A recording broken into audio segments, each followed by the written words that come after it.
সেদিন আমাকে একজন প্রশ্ন করছে ফোনে, হুজুর একটা প্রশ্ন করি। কি বলেন? কোথা থেকে? কমক জায়গা থেকে। হুজুর আমি নাম বলবো না, আমি আপনাকে পরিচয় দেবো না, একটা প্রশ্ন আছে। কি প্রশ্ন বলো? হুজুর আজ 2 বছর যাবত একটা মেয়ের সঙ্গে আমার রিলেশন, 2 বছর। হঠাৎ করে হুজুর 1 মাস আগে ব্রেকআপ হয়ে গেছে, সে আমাকে ফাঁকি দিয়ে চলে গেছে। হুজুর ওর কি গুনাহ হবে না? কি কথা কি বুঝতেছেন আপনি? এখন বলেন আমি ওর কি জবাবটা দেব? মানে প্রশ্নের মানটাও কত নিচে নেমেছে দেখেন। মানুষের চিন্তা কত নিম্নমানের হলে পরে এই জাতীয় প্রশ্ন আসে। আরেকদিন টেবিলি প্রশ্ন আসছে, একটা প্রশ্ন করছে, হুজুর আমার গার্লফ্রেন্ড যদি ফজরের নামাজের সময় ফোন দিয়ে ডেকে দেয়, এটা কি জায়েজ হবে না? দেখেন ডাকার আর লোক খুঁজে পায় না,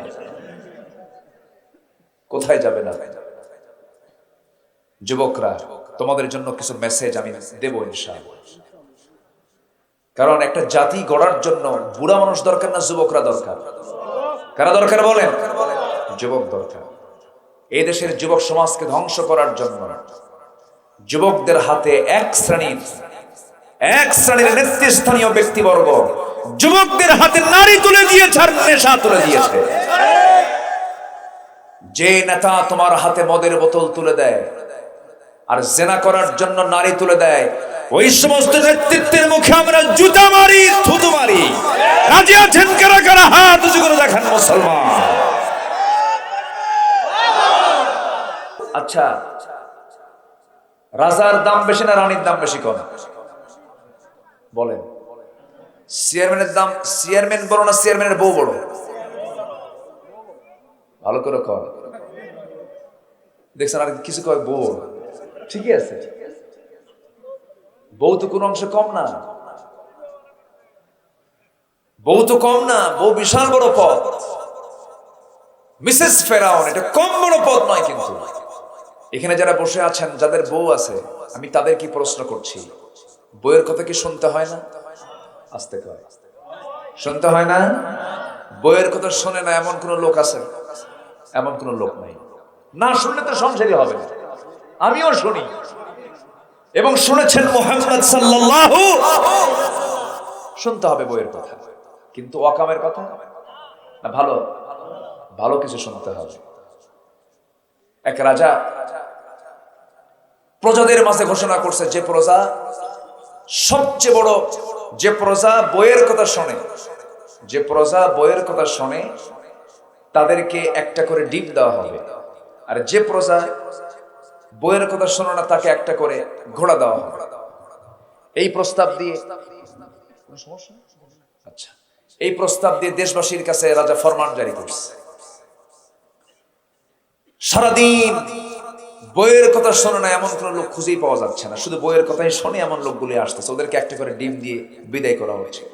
সন্ধ্যার আগ দিয়ে এক সলিমুদ্দি এসে বলে, রাজামশাই জীবনে আমি আমার স্বামীর কথা শুনি না, কি আমার বইয়ের কথা আমি শুনি নাই। তাই ঠিক আছে, আস্তাবল থেকে একটা ঘোড়া নিয়ে তুমি চলে যাও। সে একটা কালো ঘোড়া নিয়ে চলে গেছে বাড়িতে। বউ বলতেছে, এত সন্ধ্যাবেলায় তুমি ঘোড়া নিয়ে কোন জায়গা থেকে আসতেছে? ঘোড়াটা নিয়ে আসলাম। তো ঘোড়া আনছো, কালো ঘোড়া আনছো কেন? এটা কোনো কালার হলো না?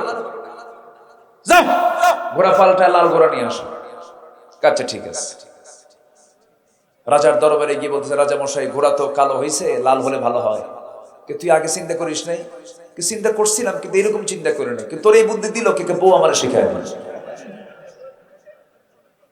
রাজা বলে, ঘোড়া থুইয়া ডিম নিয়ে যা। সন্ধ্যার পর রাজা ঢুকছে রানীর কাছে, রানীর সামনে দাঁড়ায় আছে। রানী হাসতে হাসতে বলছে, রাজা মশাই পাইলেন কি? বইয়ের কথা শোনে না এমন কোন লোক? পাইছিলাম একটা, তাও সে আবার শেষে দেখি বইয়ের কথাই শোনে। এখন রানী বলে, রাজা মশাই যারা বইয়ের কথা শোনে তাদেরকে ঠকানোর কি দরকার? একজনকে ঘোড়া দিবেন, আরেকজনকে ডিম দিবেন, এটা হলো? অন্তত ওদেরকে 5 কেজি করে চাল দেন, কিছু উপকার হবে। আচ্ছা ঠিক আছে। পরের দিন সকালবেলা উজিরদের নিয়ে রাজামশাই বলতেছে, দেখো যারা বইয়ের কথা শোনে তাদেরকে ডিম না দিয়ে 5 কেজি করে চাল দেওয়া হোক। খাদ্যমন্ত্রী বলে, রাজামশাই এই পরামর্শ আপনাকে দিল কে? বউ আমার শিখায় দিল। কথা কি বুঝতেছেন? এর মানে হলো সবাই বইয়ের কথা শোনে। তাহলে বইয়ের দাম আছে না নাই বলেন? হুন্না লিবাসুল লাকুম ওয়া আনতুম লিবাসুল লাহুন্না। বিশাল ব্যাপার। আখিরাতটাই হলো শ্রেষ্ঠ, আখিরাতটাই হলো অবশিষ্ট। এটাই তোমার জন্য থেকে যাবে। বান্দা, দুনিয়াতে একটু কষ্ট করে যাচ্ছ, কষ্ট হয়ে যাক, কিন্তু আখিরাতটাকে তুমি নষ্ট করতে যেও না। আখিরাত যার নষ্ট হয়ে যাবে তার সব শেষ হয়ে যাবে। এই যে আমরা বসে আছি, যদি সকালটা করতে পারি, ঘুম থেকে যদি জাগতে পারি হবে সকাল। আর ঘুম থেকে যদি জাগতে না পারি তখন দেখা যাবে সকাল না পরকাল। বলেন বলেন বলেন বলেন কি? পরকাল। চোখ বন্ধ করলেই পরকাল, মরে গেলেই পরকাল। সেই পরকালের জিন্দেগির শুরু আছে কিন্তু শেষ নাই। সেই শেষ পরকালের জিন্দেগির জন্য দুনিয়াতে আমাকে আপনাকে পাথেয় সংগ্রহ করতে হবে। পাথেয় সংগ্রহ করার জন্য যে কিতাবকে জানা দরকার সবার আগে, সেই কিতাবের নামটা কি বলেন? আসতে বলুন, সেই কিতাবের নাম কি বলেন? একটা প্রশ্ন যদি করি হয়তো রাগও করতে পারেন, কিন্তু রাগ করা যাবে না। এখানে যারা বসে আছেন অধিকাংশ আমরা অমুসলিম না মুসলিম?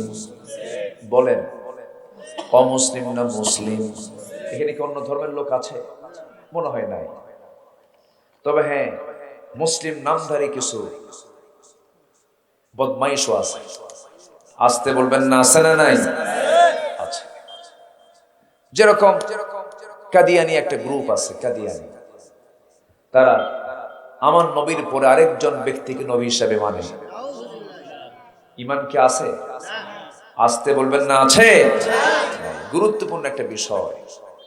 নবীর পরে আর কোন নবী আসবে না, এটা আমার কথা না, আল্লাহর কথা। কোরআনে আছে না নাই? আচ্ছা। মা কানা মুহাম্মাদুন আবা আহাদিম মির রিজালিকুম ওয়ালাকিন রাসূলুল্লাহ ওয়া খাতামান নাবিয়্যিন ওয়া কানা আল্লাহু বিকুল্লি শাইইন আলিমা। ওয়া খাতামান নাবিয়্যিন, রাসূল বলেছেন একটা প্রাসাদের সব কাজ শেষ, শুধু একটা ইট লাগানো বাদ আছে। আমি হলাম সেই সর্বশেষ লাগানো ইট। আমার পরে আর কোন নবী আসবে না। যদি কেউ নবুয়তের সত্যতা প্রমাণ করার জন্য যদি যুক্তি দেয়, সে যুক্তি শোনাও জায়েজ নাই, যুক্তি শোনাও জায়েজ নাই। কিন্তু আমার দেশে কাদিয়ানীদের প্রচার প্রসার আছে না নাই? তাদের নির্মিত উপাসনালয় আছে না নাই? আছে। তাদের কার্যক্রম কিন্তু চলছে। এরপরে রাসূলের সাথে আলীকে জড়িয়ে দেয়। নবুয়ত পাওয়ার কথা ছিল আলীর, ভুল করে চলে গেছে রাসূলের উপর। এরকম জাতীয় গ্রুপ আছে না নাই? আসতে বলবেন না, আছে না নাই? আচ্ছা। তারা মাঝে মাঝে আযান দেয়, আশহাদু আন্না আলিয়্যুন ওয়ালিয়্যুল্লাহ। যেরকম নাউযুবিল্লাহ। আমি আরাফায় 2009 সাল প্রথম যখন আমি হজে যাই, 2009 সালে আমি আরাফায় রাতের বেলা সেখানে গিয়ে তো মাগরিব এবং এশা একসঙ্গে পড়তে হয়। সালাতাইন, যারা হাজী সাহেব আছেন একসঙ্গে পড়তে হয় না? একসঙ্গে পড়তে হয়। আমি নামাজ শুরু করব, দেখি একজন আজান দিচ্ছে এরকম করে, আশহাদু আন্না আলিয়্যুন ওয়ালিয়্যুল্লাহ। তো বললাম এতে পেঁচ লাগাইছে। সম্মানিত ভাইয়েরা, তাহলে শুধু মুসলিম নাম হলেই কিন্তু মুসলিম হওয়া যায় না, ওর মধ্যে ইসলাম পুরোপুরি থাকার দরকার আছে না নাই? ইসলাম থাকতে হবে। আর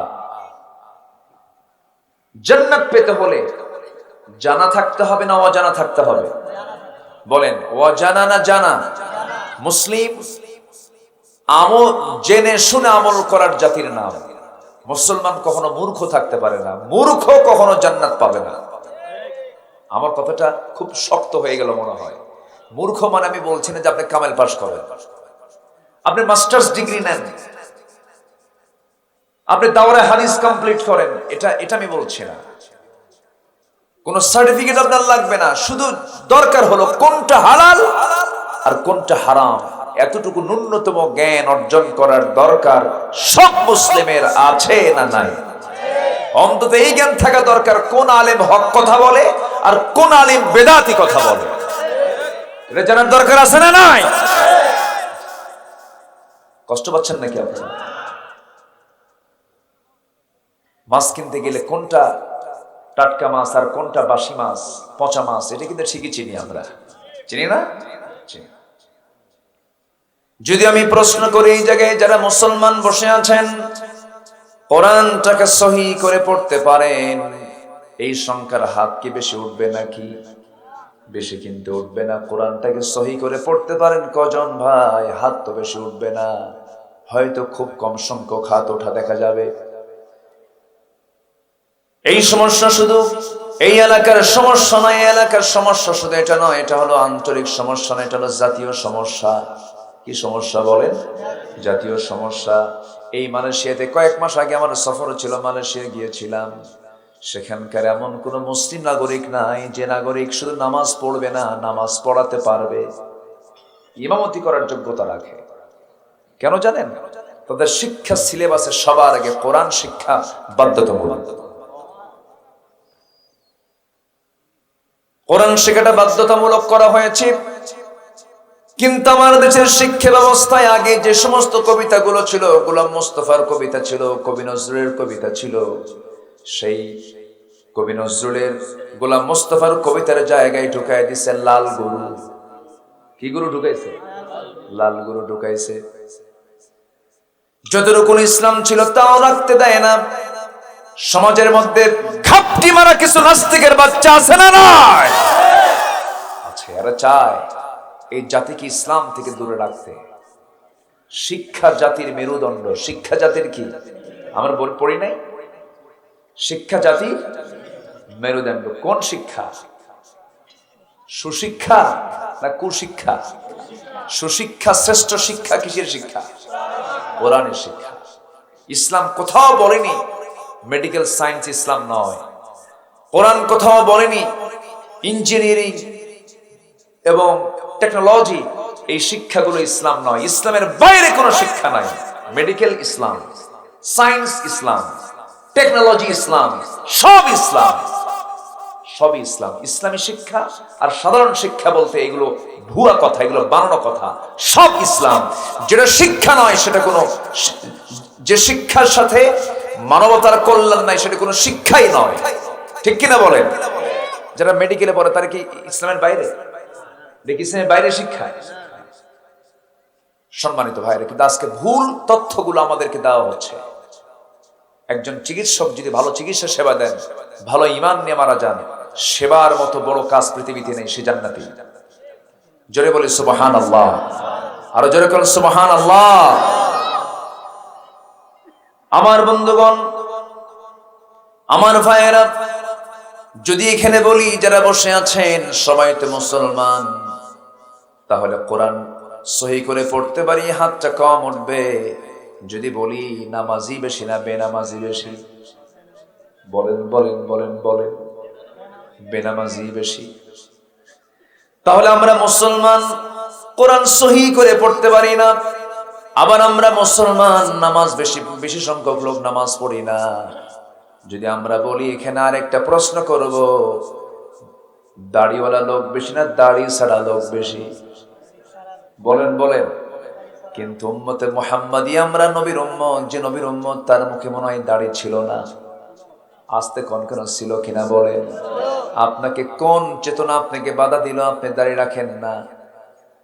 কোন চেতনা আপনাকে বাধা দিল আপনার দাড়ি রাখতে সমস্যা হয়ে গেছে? অথচ আদম থেকে শুরু করে আমার রাসূল পর্যন্ত যত নবী ছিলেন, সব নবী, সমস্ত রাসূল ছিলেন দাড়ি ছাড়া না দাড়িওয়ালা? দাড়িওয়ালা। আপনি এই প্রশ্ন কেন করতে যাবেন, হুজুর দাড়ি রাখা সুন্নত না নফল না ওয়াজিব? এমন প্রশ্ন করবেন কেন? এমন প্রশ্ন করার তো দরকার নাই। আপনার এমন প্রশ্ন করা মানে আপনার মতলব ঠিক নাই, আপনি দাঁড়িয়ে রাখতে চান না, এই জন্য আপনি প্রশ্ন করছেন। আমার নবী দাড়িওয়ালা, আমিও হব দাড়িওয়ালা। এটাই তো কথা ছিল, ঠিক কিনা? আজকে আমার দেশের মুসলমান কোরআন পড়তে জানে কম, নামাজ 5 ওয়াক্ত পড়ে না, মুখে দাড়ি নাই। আরেকটা প্রশ্ন করব, আমার দেশের মুসলমান বিড়ি খাওয়া বেশি না বিড়ি ছাড়া বেশি? বলে বিড়ি খাওয়া বেশি। হুজুর বিড়ি ছাড়া তো আমার পায়খানাও হয় না। কি হয় না? পায়খানা হয় না। কি রুচি দেখেন, একদিকে খায় আরেকদিকে ঢালে ছাড়ে। কি বিকৃত চিন্তা মাথায়, কি বিকৃত রুচি হয়ে গেছে মানুষের আজ।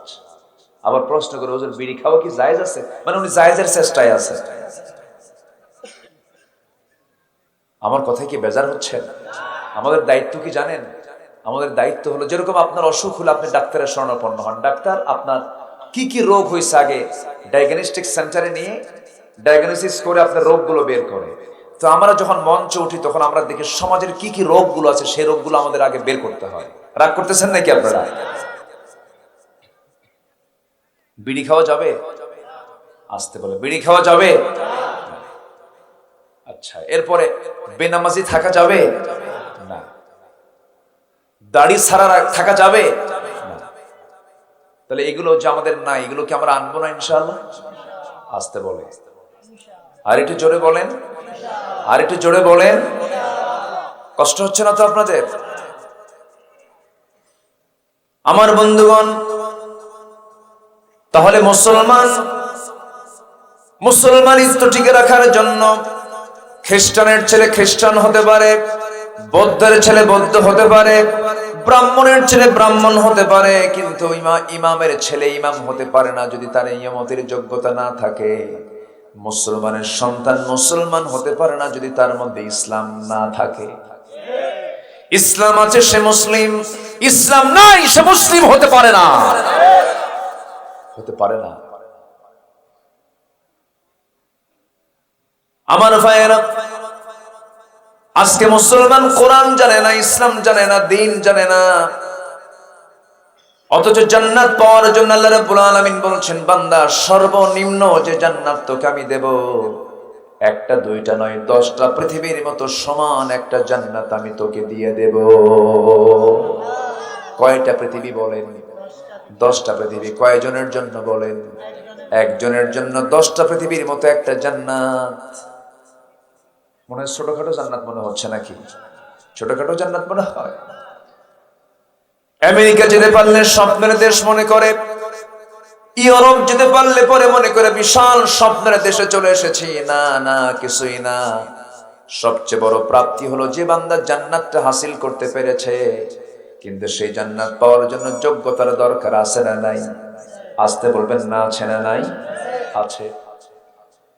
সেই জান্নাত পাওয়ার জন্য লাইনও আছে, অন্য কোন লাইনে জান্নাত খুঁজে পাওয়া যাবে না। টিকিট কাটতে হবে জান্নাতের। টিকিট যদি আপনি জাহান্নামের কেটে ফেলেন, আপনি তো জান্নাত পাবেন না। জান্নাতের টিকিট পাওয়ার জন্য, জান্নাতের সমস্ত লাইন তৈরি করার জন্য সবার আগে জানতে হবে কোন কিতাব বলেন? আসতে বলবেন না, কোন কিতাব জানতে হবে? কোরআনটা আমাকে আপনাকে জানতে হবে।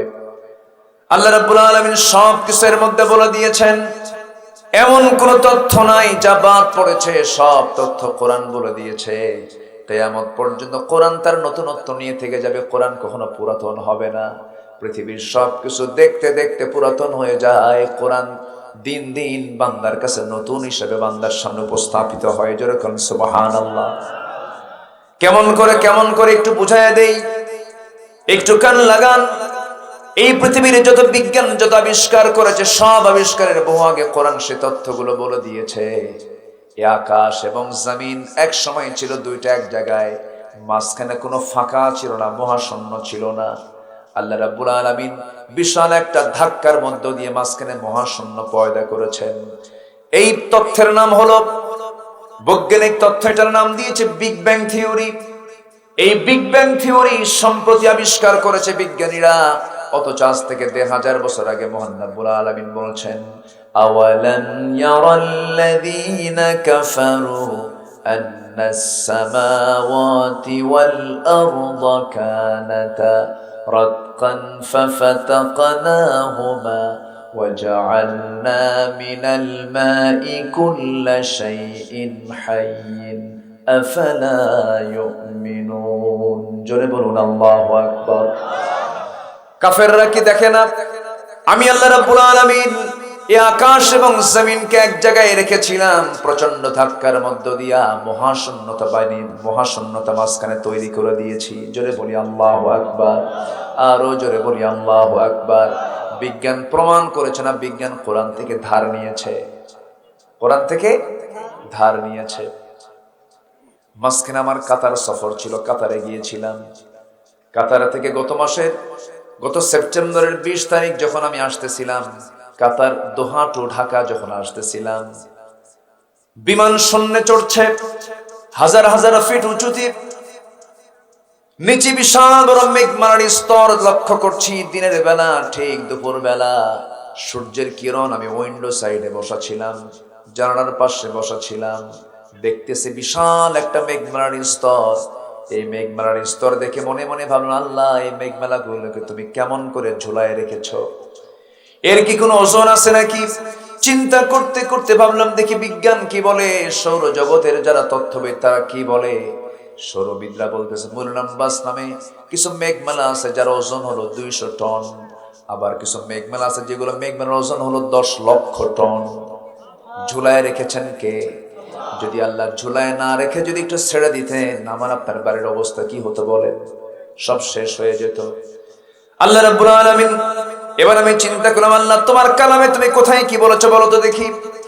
সূরা রাদের 12 নম্বর আয়াতে তখন সঙ্গে সঙ্গে আমি খুঁজে বের করলাম, হুয়াল্লাযী ইউরিকুমুল বারকা খাওফান ওয়া তামআন ওয়া ইউনশিস সাহাবাস সিকাল। জোরে বলুন আল্লাহু আকবার। তিনি সেই মহান রব, যিনি এই মহাশূন্যে ভারী ঘন ভারী মেঘমালা তিনি উত্থিত করেন। অর্থাৎ আজকে বিজ্ঞান যে বলছে মেঘমালার ওজন আছে, তারা কি প্রমাণ করেছে? না কোরআন থেকে ধার নিয়েছে? কোরআন থেকে ধার নিয়েছে। আজকে বিজ্ঞানীরা কোরআনকে গবেষণা করে, কিন্তু আজকে মুসলমান কোরআন পড়তে পারে না। মুসলমান কোরআন পড়তে পারে না। আমার কথায় মনে হয় বিরক্ত হচ্ছেন আপনারা নাকি? আমার কথার ধরনটা একটু ভিন্ন, একটু মনোযোগ দিয়ে শুনতে হবে। আমার বন্ধুগণ, তাহলে আমি আপনি জান্নাত পেতে চাই, জেনে জেনে জান্নাত পেতে চাই না জেনে জান্নাত পেতে চাই? জেনে জান্নাত পেতে চাই। জেনে জান্নাত নিতে হবে, না জেনে জান্নাত পাওয়া যাবে না। যে জানে না সে কখনো জান্নাত পাবে না। জেনে জান্নাত পেতে হবে। আমার বন্ধুগণ, 10টা পৃথিবীর মতো একটা জান্নাত আল্লাহ তাআলা সর্বনিম্ন জান্নাতীকে দান করবেন। কত বড় আল্লাহ তাআলার অফার দেখেন। আমার ভাইয়েরা, যদি কোনো চাচাকে বলি, চাচা কোরআনটা আপনি পড়তে পারেন না কেন? কোরআন পড়েন না কেন? বাবা, বুড়া হয়ে গেছি, দাঁতগুলো পড়ে গেছে, চোখে কম দেখি, মাথায় বুদ্ধি আসে না, মুখে আসে না, বাবা কোরআন পড়তে পারি না। বিভিন্ন অজুহাত দিয়ে দেয়। হাত তো 2টা নয়, ডান হাত বাম হাত একটা বড় অজুহাত। বড় কি অজুহাত? এটা মারাত্মক একটা ক্ষতিকর জিনিস। মানুষ চেষ্টা করলে কেন পারবে না? কিন্তু ওই চাচাকে যখন বলি, চাচা আপনি বলেন তো, আপনার যে দাড়িদহ বাজারে, মোকামতলা বাজারে, ময়দান হাটটা ইউনিয়নের মোড়ে, মাটিডালির মোড়ে, আপনার যে 10% একটা জায়গা ছিল, সেই 10% জায়গার দাগ নাম্বার কত? ওই চাচা, যে চাচা কোরআন পড়তে পারে না, যখন প্রশ্ন করা হয় তখন উত্তর দেয় 93। দাগ নাম্বার কত? 93 মনে আছে? সিএস মনে আছে, আরএস মনে আছে, মাঠ পর্চা খতিয়ান সব টনটনা মুখস্থ, বলে ওই দাগ এত, ওই দাগ এত, ওই দাগ এত। এই দুনিয়ার 70-80 বছরের জিন্দেগির জন্য যদি সব দাগ নাম্বার আপনার টনটনা মুখস্থ থেকে যায়, আল্লাহ তাআলা আমার আপনার জন্য বিশাল জান্নাত রেখে দিয়েছেন, তার দাগ নাম্বার মনে হয় নাই?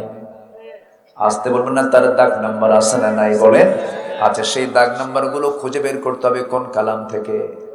আসতে বলবেন না, কোন কালাম থেকে? বলেন। জান্নাত কয়টা? বলেন, জান্নাত কয়টা? আসতে বলবেন না, জান্নাত কয়টা? জাহান্নাম কয়টা? জাহান্নামের দরজা আছে না নাই? জান্নাতের দরজাগুলো আছে না নাই? চেনার দরকার আছে না নাই? চিনবো কি দিয়া বলেন? আজকে দুনিয়াতে আপনি চিনলেন না, লাইন গার্ড বুঝলেন না, কিয়ামতের দিন আপনি জান্নাত খুঁজে বের করবেন কেমনে?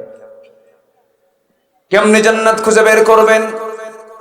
সাধারণ একটা মোবাইল কিনতে গেলে তার ক্যাটালগ আছে না নাই? এই যে ক্যামেরা কিনছেন, ক্যাটালগ আছে না? নির্দিষ্ট বই দিয়ে দেয়, এইভাবে আপনি অন করবেন, অফ করবেন, সব কিছু দিয়ে দেয়।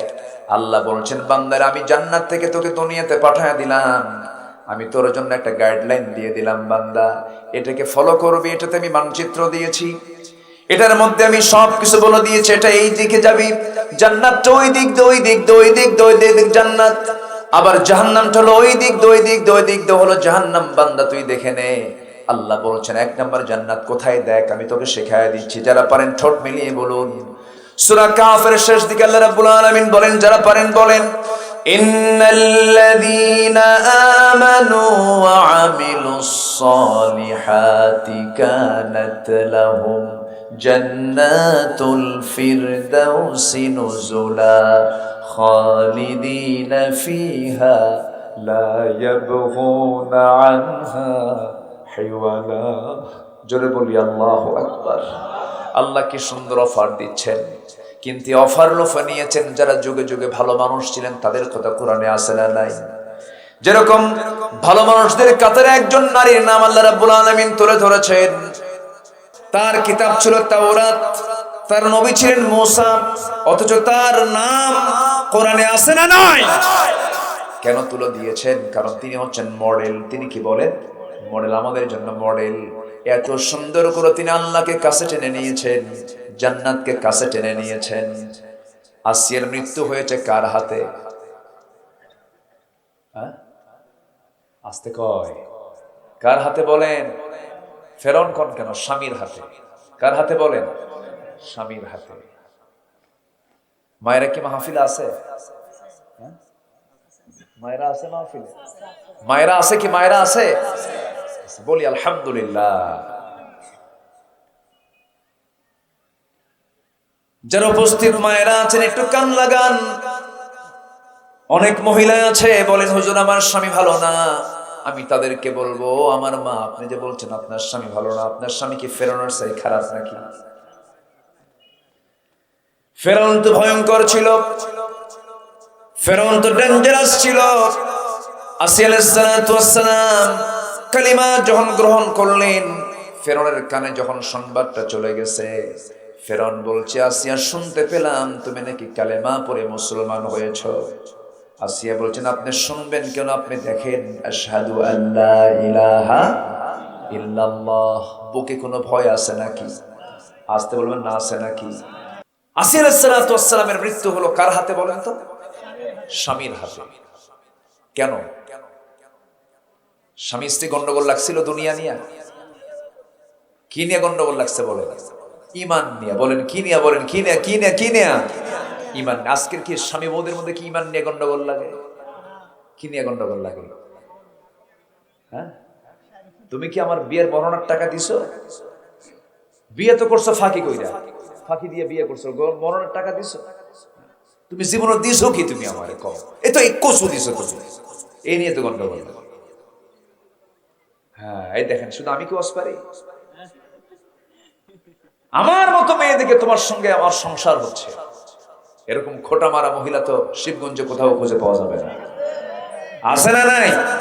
আর যদি স্বামী একটু কালো হয় আর বউটা যদি একটু ধলা হয়, চামড়া একটু সাদা, তাহলে তো কাম সাদা।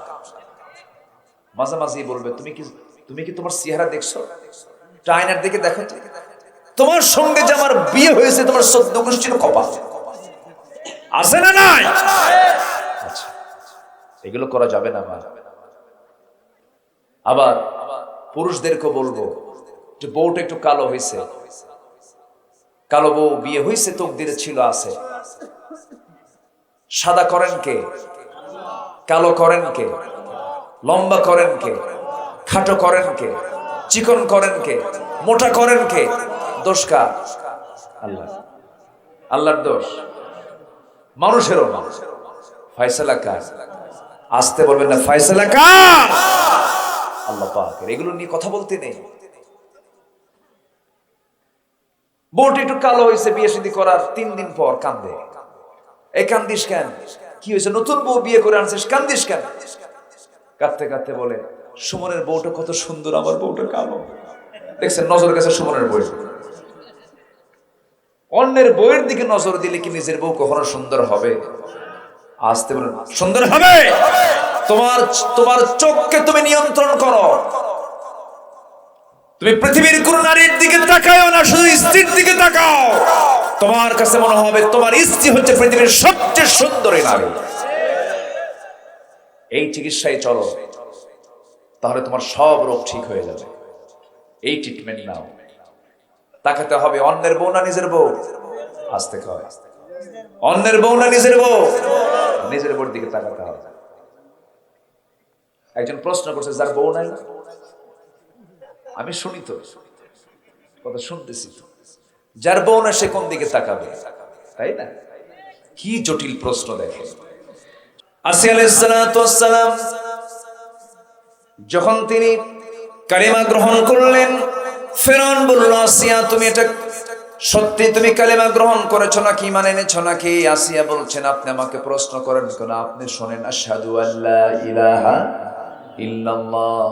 ফিরআউন বলছে, আসিয়া বড় মারাত্মক অপরাধ তুমি করে ফেলেছো, তুমি কি জানো এটার ফলাফল কি হতে পারে?